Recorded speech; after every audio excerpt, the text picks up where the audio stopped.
नया सत्र, समस्या पुरानी। सत्र, ये शब्द सुनकर आप जान गए होंगे कि हम स्कूलों की बात करने वाले हैं। आज धमतरी के नगरी की बात करेंगे। धमतरी के नगरी विकासखंड का वनांचल क्षेत्र बुनियादी सुविधाओं के लिए संघर्ष कर रहा है। यहां के लोगों के लिए शिक्षा, सड़क, पुल, पुलिया, बिजली और स्वास्थ्य आज भी किसी सपने से कम नहीं है। जब मैं ये कह रहा हूं तो शायद आपको यकीन भी ना हो, लेकिन ये सत्य है। हालात इतने बदतर हैं कि नौनिहाल झोपड़ी में पढ़ने को मजबूर है। आखिर क्या है ये पूरा मामला? सबसे पहले रिपोर्ट देखिए।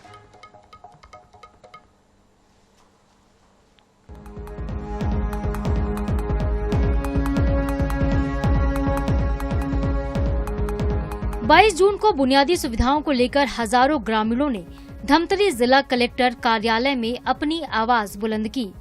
प्रशासन ने आश्वासन दिया, लेकिन सवाल अब भी वही है कि क्या इस बार भी ग्रामीणों को बुनियादी सुविधा मिलेगी।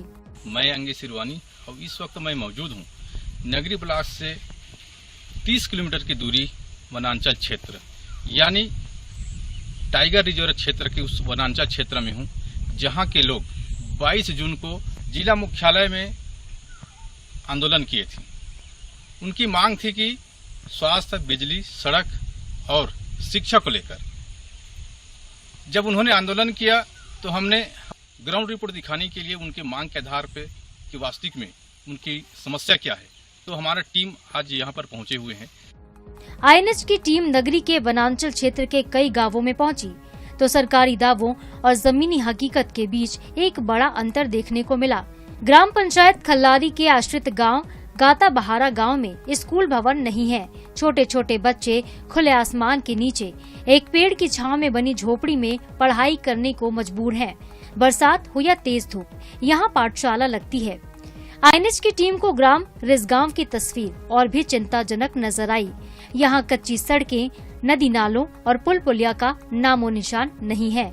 कई जगह पर ग्रामीणों ने अपने खर्च से और श्रम से लकड़ियों का अस्थायी पुल तैयार किया है।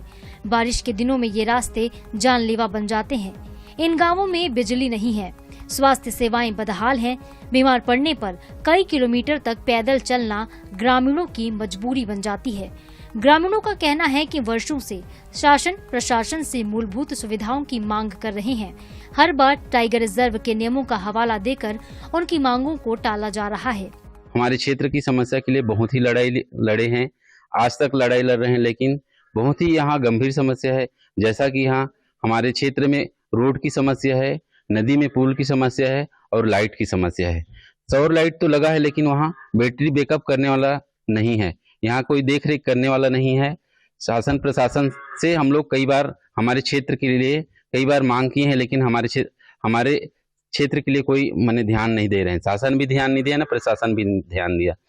22 जून में स्पेशली हमारे यहाँ पे जो हमारी वेस्ट ईयर हिंदुस्तान टाइगर रिजर्व के ग्रामीण आए हुए थे, उन्होंने एक शांतिपूर्ण यहाँ पे वहाँ पे इकट्ठा हुए थे और उनकी काफी सारी मांगे रही है, स्पेशली साफ सुथरी मांगे रही है। और पहले से भी हम लोग कई काम कर रहे हैं, स्पेशली वहाँ पे टाइगर रिजर्व एरिया में कई काम हम लोग कर रहे हैं ऑलरेडी। चाहे पर्यटन के क्षेत्र में हो, चाहे कनेक्टिविटी के क्षेत्र में हो, चाहे क्रीड़ा के लाइट का बढ़ाने के क्षेत्र में हो, शिक्षा स्वास्थ्य के क्षेत्र में कई काम किया जा रहा है। आजादी के 7 दशक के बाद भी नगरी विकासखंड के वनांचल क्षेत्र के दर्जनों गांवों की स्थिति बीहड़ जैसी बनी हुई है। यहाँ के लोगों के पास ना तो सड़कें हैं और ना ही बिजली, ना ही पानी की सुविधा है। इन गांवों में शिक्षा से लेकर स्वास्थ्य सुविधाओं तक सारी व्यवस्था चौपट हो चुकी है। सवाल यह है कि आखिर आजादी के इतने वर्षों के बाद भी क्या वनांचल के लोगों को बुनियादी सुविधाओं के लिए संघर्ष करना पड़ेगा? क्या विकास की किरण कभी इन गांवों तक पहुंचेगी या फिर ये इलाके विकास का इंतजार ही करते रहेंगे? नगरी से अंकेश हिरवानी की रिपोर्ट। देखा आपने, नगरी की बात हो रही थी और स्कूलों का क्या हाल है, सड़कों का क्या हाल है, या सड़क ही नहीं है। बुनियादी सुविधाएं जो लोगों का अधिकार है, ये तक नहीं है। विकास के दावे हैं, लेकिन ये जो तस्वीर आप देख रहे हैं, जिन्हें हम भारत का भविष्य कहते हैं, वो इस तरीके से पढ़ाई कर रहे हैं। नगरी से हमारे सहयोगी अंगेश सिरवानी हमारे साथ में है, उनसे जानेंगे। अंगेश, ये जो तस्वीर हमने देखी आप ही के माध्यम से हमारे पास में आई है और बच्चों को हमने इस तरीके से पढ़ते हुए देखा, उनके पास कोई भवन नहीं है। रिपोर्ट में बात हुई कि सड़क ही नहीं है, बुनियादी सुविधाएं ही नहीं है, पुल पुलिया खुद बनाना पड़ रहा है। और ये रिपोर्ट को देखने के बाद बड़ा ताज्जुब हुआ, यकीन नहीं हो रहा है। अब तो हमारे यहाँ जो नक्सली क्षेत्र थे पहले, वहां पर भी विकास पहुंचने के दावे हो रहे हैं।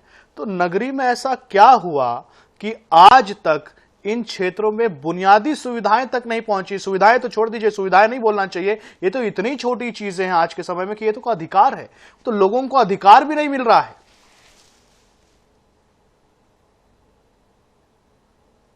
हमारा जो धमतरी जिला के जो नगरी वनांचल क्षेत्र है, और इस नगरी वनांचल क्षेत्र में लगभग 52 जो गांव आते हैं, वो 52 गांव के जो लोग हैं विगत कई वर्षों से उस जंगल में निवास हैं। और वो जो 52 गांव जो क्षेत्र आता है, निश्चित रूप से वो टाइगर रिजर्व क्षेत्र आता है। यहाँ के जो निवास करने वाले जो लोग हैं, वो ग्रामीण हैं, विगत कई वर्षों से अपनी मूलभूत सुविधाओं के लिए, जैसे स्वास्थ्य, शिक्षा और सड़क के लिए विगत कई वर्षों से संघर्ष कर रहे हैं। लेकिन अभी तक उसको कोई अगर विकास को लेकर कोई ऐसा कोई न्याय नहीं मिला है। अभी हाल में ही उन्होंने 22 जून को पूरे ग्रामीणों ने एक साथ एकत्रित होकर जिला मुख्यालय में कलेक्ट्रेट का घेराव किया था।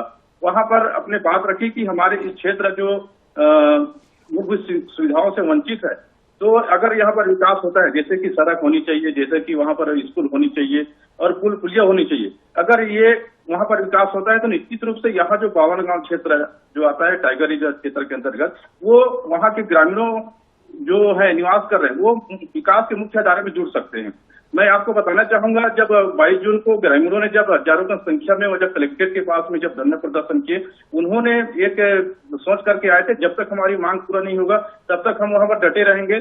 उन्होंने पूरे राशन सामग्री लेकर वहां पर धरना प्रदर्शन में आए थे। तो कलेक्टर महोदय जी ने वहां पर आकर स्वयं आश्वासन दिए कि बहुत से सारा ऐसी चीज है जिसको एक प्रयास किया जा रहा है, और जो टाइगर रिजर्व क्षेत्र में जो प्रॉब्लम आता है, उस नियम कानून है, उसको भी अगर हम देखा जाए तो उसको बहाल करने के लिए शासन को पत्र लिखे हैं, जिससे ग्रामीणों को कुछ विकास हो सके, जैसे कि वहां पर सड़क बन सके। आप निश्चित रूप से जो वीडियो देखे हैं, 22 जून के बाद जब उन्होंने जब मांग किया तो हमारे जो आईएनएस की टीम वहां पर पहुंची उस क्षेत्र में, और लगातार उनसे संपर्क किया ग्रामीणों से, और वहां पर जानने की कोशिश की वास्तव में उनकी समस्या क्या है। तो हमने सबसे पहले खल्लारी ग्राम पंचायत के गाता बहरा जो गांव है वहां पर पहुंचे, तो वहां पर जो एक पेड़ के नीचे एक झोपड़ी बनाकर जो बच्चे वहां पर पढ़ाई कर रहे थे, तो वहां पर हमने बच्चों को पूछा तो उन्होंने विगत 2-3 वर्षों से उसी झोपड़ी में पढ़ाई कर रहे हैं। जब इस संबंध में पिछले हम एक बार और आईएनएस चैनल के माध्यम से न्यूज लोगों को दिखाए थे, तो उस समय हमने वहां जो विकासखंड के पीओ है उससे हम संपर्क किया, उससे जानना चाहे तो उन्होंने कहा कि भवन निर्माण के लिए हमने जो पत्र भेजे हैं और वो अभी तक विकास के लिए कोई ऐसा स्वीकृति नहीं हुआ है, जैसे स्वीकृति होगा वैसे हम वहां पर बिल्डिंग बनाएंगे। जब हमने और वहां से जो वहां पर जो पदस्थ शिक्षक है उससे भी बात किया, उन्होंने कहा कि अभी वर्तमान में बिल्डिंग आया है, लेकिन अभी गर्मी कम से कम 5 महीने से बढ़ रहा है, लेकिन वो अभी प्लीन जमीन लेवल भी है, आगे वो बढ़ ही नहीं रहा है, केचुआ चाल से चल रहा है। जब हमारे ग्राउंड रिपोर्टिंग के जो सफर है, जो जब आगे बढ़ी, जब हम गांव तक पहुंचे तो वहां पर और एकदम बदतर जो स्थिति को देखने को मिला। जैसे कि छोटे छोटे पुल है, सड़क की बात करें तो अभी तो चलने लायक नहीं है। वहां पर जब छोटे छोटे पुल में अभी बारिश के दिनों में जैसे पानी का बहाव होता है, तो कई दिनों से ग्रामीण जो दूसरे गांव में जैसे कभी चले गए तो वहीं पर रुकना पड़ जाता है। साथ साथ जो खल्लारी और चमेदा और उसके बीच में एक सोंडून नदी पड़ता है, जो सोंडून नदी कहा जाता है उसको, और जो रिजगांव और जो मासूलपुर है उस बीच में पड़ता है, तो वो लंबी एक नदी है, वहां पर भी पुल बनाने की आवश्यकता है। वहां पर पुल नहीं होने के कारण वहां पर जो संपर्क है टूट जाता है। जैसे मैं स्वास्थ्य की बात करूं तो वहां पर जो जैसे कोई मरीज है, अगर हम किसी को अगर डिलीवरी पीरियड में हम ले जाना चाहते हैं हॉस्पिटल, तो पानी होने के कारण, पुल नहीं होने के कारण वहां पर लोगों को वहीं पर रुकना पड़ता है, मतलब हॉस्पिटल नहीं पहुंच पाते।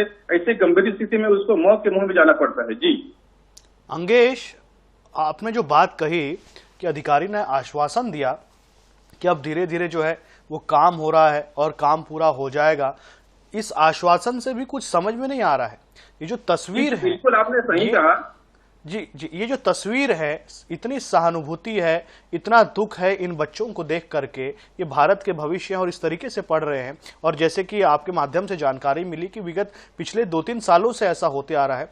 आज के समय में जहां मोबाइल फोन है हर किसी के हाथ में, क्या ये तस्वीरें इसके पहले कभी बाहर नहीं आ पाई? क्या ये तस्वीर कभी किसी बड़े अधिकारी के पास नहीं पहुंच पाई? क्या जो बड़े अधिकारी आज आश्वासन दे रहे हैं, क्या उनके पहले कोई अधिकारी वहां नहीं थे? क्या जब से उन्होंने पदभार संभाला उसी समय से नगरी, ये जो नगरी क्षेत्र है, ये तभी से अस्तित्व में आया? क्या उसके पहले कुछ नहीं था क्या? जी बिल्कुल, यह जो तस्वीर देख रहे हैं वो पहले से ही है। लेकिन क्या है, जो भी अधिकारी आते थे वो बस वही कहते थे कि ये जो टाइगर रिजर्व है इसके कारण हम यहाँ पर कोई भवन निर्माण नहीं कर सकते थे। जब भी चुनाव समय आता था, ये नेता, ऐसा नहीं है कि नेता लोग नहीं जानते हैं, कोई अधिकारी नहीं जानते, वहां पर नेता अधिकारी सब कुछ जानते हैं। लेकिन एक ही बात कहकर इसको टाल दिया जाता है कि यह जो टाइगर रिजर्व क्षेत्र है यहाँ पर किसी प्रकार के निर्माण नहीं किया जा सकता। जी, तो टाइगर रिजर्व क्षेत्र है, ठीक है, तो निर्माण अगर नहीं हो सकता तो फिर इन लोगों को कहीं और ट्रांसफर कर देना चाहिए, जहां पर स्कूल भवन हो, जहां रास्ते हो। अगर नेता चल करके आ सकते हैं और वोट मांग सकते हैं, इसका मतलब ये सिविल एरिया तो हुआ ना। एक हद है, टाइगर रिजर्व की एक हद है। टाइगर रिजर्व उसको देखेगा, हो सकता है वन विभाग देख रहा हो, यहां पर तो सिविल अथॉरिटी तो है, उनको तो सब कुछ दिख रहा है। और ये पॉलिटिशियंस को तो दिख रहा है, नेताओं को तो दिख रहा है, तो वोट मांगने तो आ जाते हैं। उसके बाद कोई कैसे ऐसे कह सकता है कि टाइगर रिजर्व होने की वजह से हम इनको बुनियादी सुविधा नहीं दे सकते?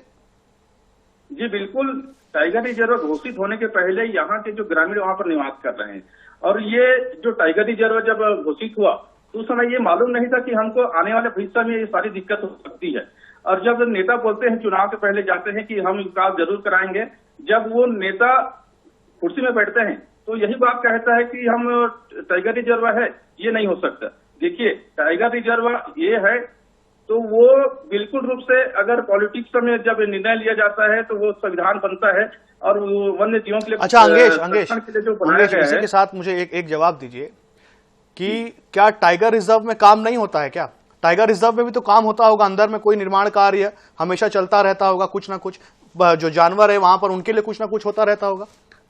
जी बिल्कुल, तो ये तो समझने वाली स्थिति, बिल्कुल ये तो समझ नहीं आ रहा है कि टाइगर रिजर्व है, जानवरों के लिए काम हो रहा है, तो यहां बाहर क्यों नहीं काम हो रहा है? ये तो इंसान है। जी बिल्कुल, जो भी कानून बनता है वो कहीं ना कहीं सुरक्षा के लिए बनता है, और कहीं पर अगर कोई दिक्कत होता है उसमें संशोधन किया जाता है। यहाँ पर टाइगर रिजर्व की बात करें तो ऐसे कई दरियाबंद क्षेत्र के अंतर्गत ऐसे बहुत सारा गांव है जहाँ पर विकास हुआ है, सीसी रोड बना है, लोगों के लिए आने जाने के लिए पहुंच मार्ग बना है। लेकिन नगरी ब्लॉक के ऐसे जो 52 गांव है जहां पर उनको न आने जाने के लिए पहुंच मार्ग है, न ही स्वास्थ्य की सुविधा है, न बच्चों के लिए कोई शिक्षा की व्यवस्था है। ऐसा अगर देखिए, नेताओं अगर चाहे तो वहां पर एक विधानसभा में या लोकसभा में उसको संशोधन करके लोगों के विकास के लिए, लोगों की सुरक्षा के लिए कोई निर्णय लिया जा सकता है। जी अंगेश, गांव में कोई पीएचसी है, हेल्थ सेंटर कोई है? और अगर नहीं है तो कितने दूर पर है और वहां कैसे पहुंचा जाता है? जी बिल्कुल, वहां से लगभग 30 किलोमीटर की दूरी जो नगरी है, अगर किसी प्रकार की उसको तकलीफ होता है, उसको वहां पर हेल्थ सेंटर जो है वो उसको भारी कठिनाई के साथ वहां पर उसको तय करना पड़ता है। अगर समय पर उसको अगर सुविधा नहीं मिले तो निश्चित रूप से वो बड़े परेशानी के साथ कहीं ना कहीं उसके साथ दुर्घटना हो सकता है। जी, अगर मैंने गलत नहीं सुना तो शायद पीएचसी आपने बताया कि 20 किलोमीटर है, तो क्या कभी ये जरूरत महसूस नहीं हुई वहां के नेताओं को, वहां के अधिकारियों को, सीएमओ को कि भाई यहां पास में एक पीएचसी बना दिया जाए, क्योंकि लोगों को आने जाने में दिक्कत हो रही है, वो टाइम पर पहुंच ही नहीं पाते? जी बिल्कुल, ये चाहे तो कर सकते हैं, लेकिन कहीं ना कहीं जो नए अधिकारी आते हैं वो भी कहता है कि हमारे टाइगर रिजर्व जैसा है, अनुमति लेना पड़ेगा, केंद्र से लेना पड़ेगा। लेकिन शासन तो उसी का है, शासन की योजना है। अगर शासन चाहे तो वहां पर व्यवस्था कर सकते हैं।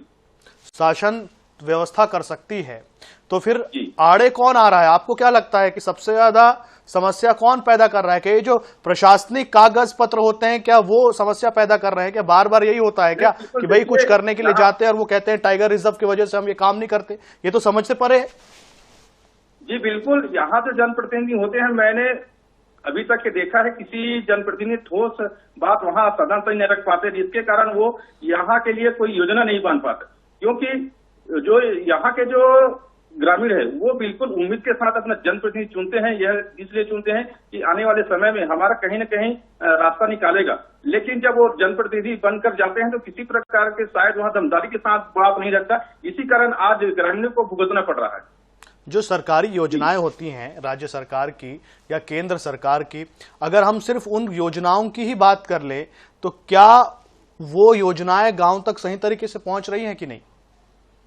देखिए, बहुत सारा जैसे योजनाएं, जैसे कि हम आवास की बात करें तो इसके पहले आवास वहां पर बन रहा था, लेकिन अभी फिलहाल जो दिक्कतें आ रही आवास निर्माण के लिए भी वहां के जो टाइगर जो रिजर्व क्षेत्र के अधिकारी है उनके द्वारा भी रोक लगाया गया है। अभी मैं बात करूं यहाँ पर बच्चों के लिए छात्रावास स्वीकृति हुई इस गांव में कम से कम 25 से 30 लाख रुपए की, वो बहुत निर्माण कार्य ऊपर जा चुका है, प्रिंट लेवल के टॉप लेवल लेंटर डलाई बाकी है, लेकिन अभी भी उसमें स्टे लगा दिया गया है। इसलिए यहाँ पे जो ग्रामीण है वो आक्रोश भी है। देखिए, विकास तो पहुंचती है लेकिन बीच में जो अड़ंगा आती है वो टाइगर रिजर्व होती है।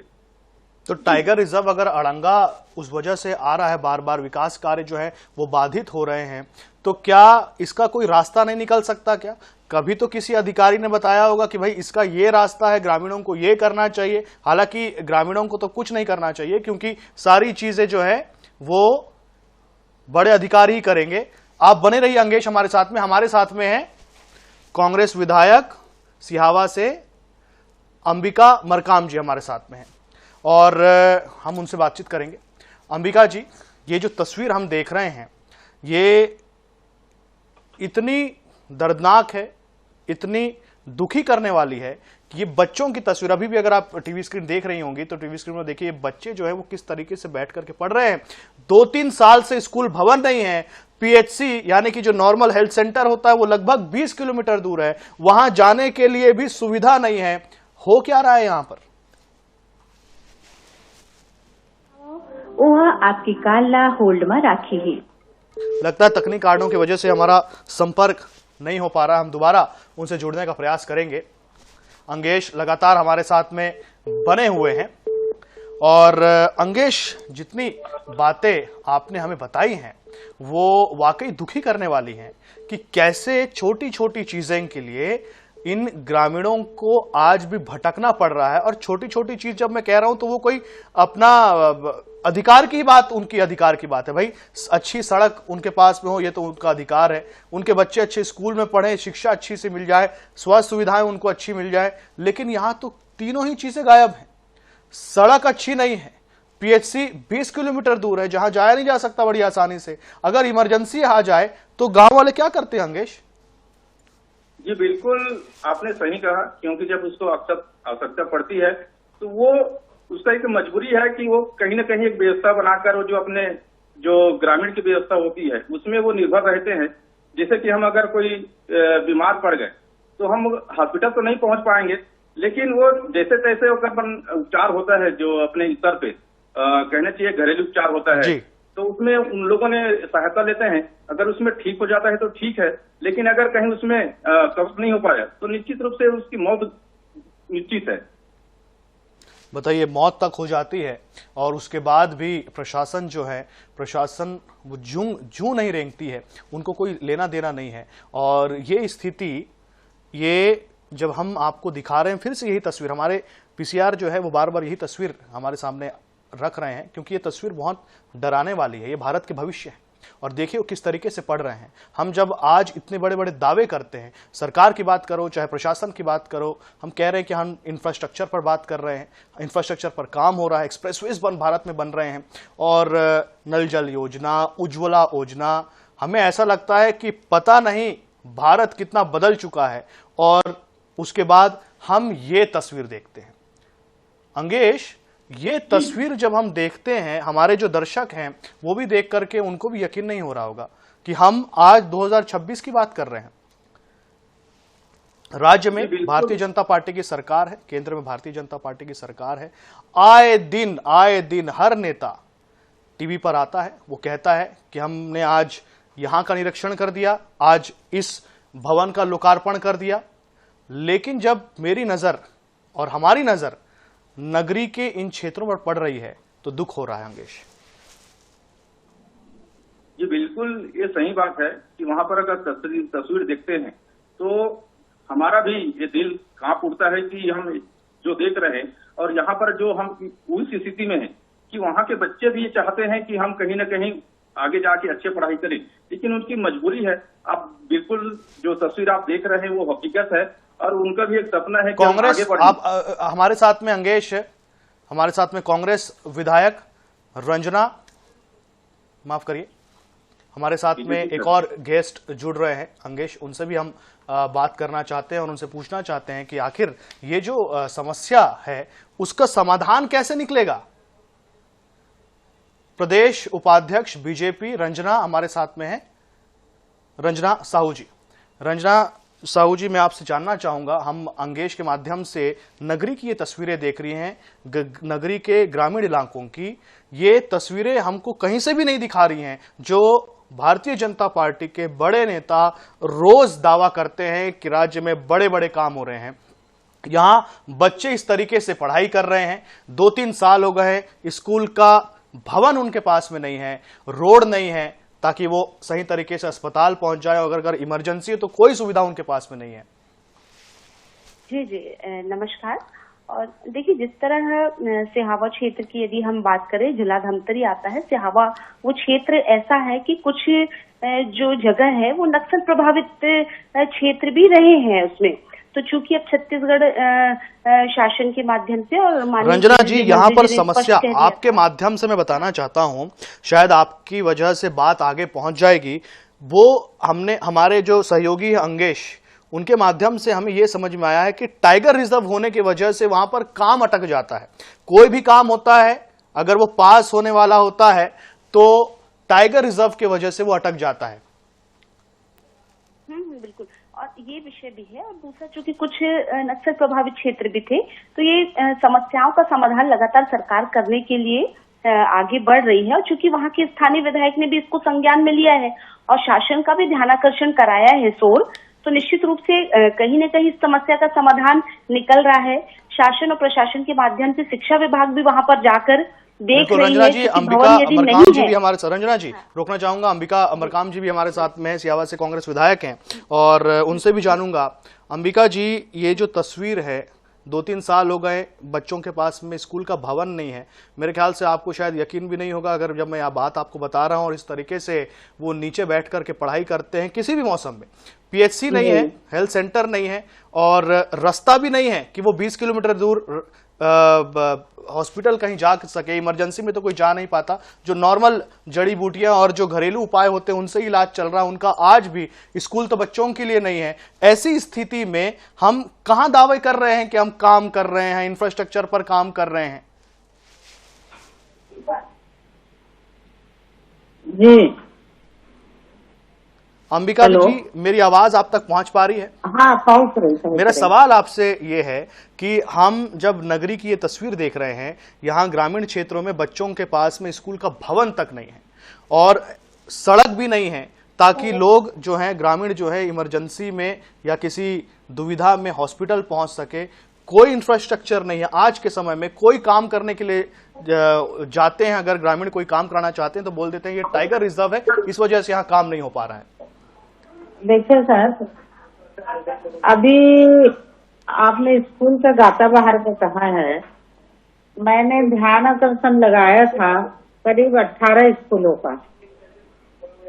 18 स्कूल ऐसी स्थिति में है, मेरे विधानसभा में और भी है, लेकिन मैंने 18 स्कूलों का ध्यान आकर्षण लगाया है और उसमें वो ग्राह्य भी हो गया ध्यान आकर्षण। उसमें कुछ स्कूल सैंक्शन हुआ है जिसमें गाता बाहर तो हुआ तो नहीं है, लेकिन ध्यान आकर्षण में आया है वो, और मैं उसके लिए लगी हुई हूँ। और जब भूपेश बघेल की सरकार थी तो मैंने खुद वहाँ पे लोकार्पण किया है। मासूल खोई, गादुल बाहरा, उजरावन, यहाँ मैं खुद गई थी खरखा में। ये सब जगहों पर प्राथमिक शाला भवन बना है। बहुत जगह सैंक्शन था जो कि सरकार बदलने के बाद तुरंत वापस हो गया वो। बिल्कुल, अब देखना इसलिए होगा वो कि स्कूलों में जी, अब देखना होगा कि ठीक है, अब आपके जो दावे हैं वो जमीन पर कब हमें देखने को मिलते हैं। रंजना जी, मैंने आपको बता दिया है कि बार बार टाइगर रिजर्व की वजह से काम अटक जाते हैं, शायद इस पर भी ध्यान आपके माध्यम से जहां पहुंचना हो वहां चला जाएगा। आप दोनों का बहुत धन्यवाद हमसे जुड़ने के लिए और इस विषय पर हमसे बात करने के लिए। तो नया सत्र समस्या पुरानी में फिलहाल इतना ही। देश दुनिया से जुड़े रहने के लिए देखते रहिए IANS 24/7। नमस्कार।